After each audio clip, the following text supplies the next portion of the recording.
नमस्कार, अनमोल स्पीच में आपका स्वागत है। इस चैनल को जरूर सब्सक्राइब करें और बेल आइकन को जरूर दबाएं ताकि नई मोटिवेशनल वीडियो को आप सबसे पहले देख सकें। चाणक्य नीति के अनुसार इस भयंकर कलयुग में जीवन में अगर सफल होना है तो ध्यान से सुने इन बातों को। दूसरों की गलतियों से सीखो, अपने ऊपर प्रयोग करके। सीखने को तुम्हारी आयु कम पड़ेगी। किसी भी व्यक्ति को बहुत ईमानदार नहीं होना चाहिए, क्योंकि जंगल के सीधे वृक्ष सबसे पहले काटे जाते हैं। हर मित्रता के पीछे कोई स्वार्थ जरूर होता है, यह कड़वा सच है। कोई भी काम शुरू करने के पहले 3 सवाल अपने आप से पूछो। मैं ऐसा क्यों करने जा रहा हूँ? इसका क्या परिणाम होगा? क्या मैं सफल रहूँगा? भय को नज़दीक नहीं आने दो। अगर यह नज़दीक आए तो इस पर हमला कर दो, यानी भय से भागो मत, इसका सामना करो। दुनिया की सबसे बड़ी ताकत पुरुष का विवेक और महिला की सुंदरता है। काम का निष्पादन करो, परिणाम से मत डरो। सुगंध का प्रसार हवा के रुख का मोहताज होता है, पर अच्छाई सभी दिशाओं में फैलती है। ईश्वर चित्र में नहीं, चरित्र में बसता है। अपनी आत्मा को मंदिर बनाओ, आत्मा में परमात्मा है। भोजन के लिए अच्छे पदार्थों का उपलब्ध होना, उन्हें पचाने की शक्ति का होना, सुंदर स्त्री के साथ संसर्ग के लिए काम शक्ति का होना, प्रचुर धन के साथ साथ धन देने की इच्छा होना, ये सभी सुख मनुष्य को बहुत कठिनाई से प्राप्त होती है।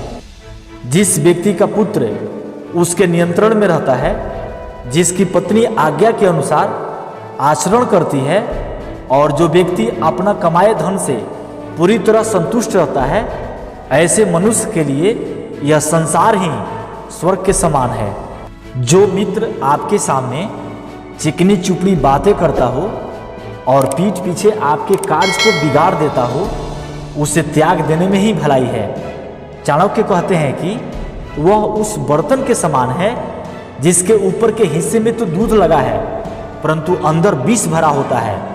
जिस प्रकार पत्नी के वियोग का दुख, अपने भाई बंधुओं से प्राप्त अपमान का दुख असहनीय होता है, उसी प्रकार कर्ज से दबा व्यक्ति भी हर समय दुखी रहता है। दुष्ट राजा की सेवा में रहने वाला नौकर भी दुखी रहता है।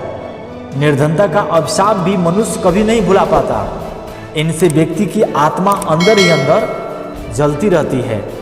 ब्राह्मणों का बल विद्या है, राजाओं का बल उनकी सेना है, वैश्यों का बल उनका धन है, और शूद्रों का बल दूसरों का सेवा करना है।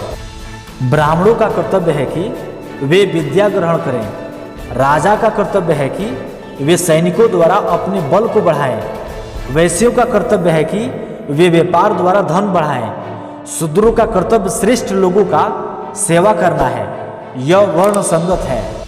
बचपन में संतान को जैसी शिक्षा दी जाती है, उनका विकास उसी प्रकार होता है। इसलिए माता पिता का कर्तव्य है कि वे उन्हें ऐसे मार्ग पर चलाएं जिससे उनमें उत्तम चरित्र का विकास हो, क्योंकि गुणी व्यक्तियों से ही कुल की शोभा बढ़ती है।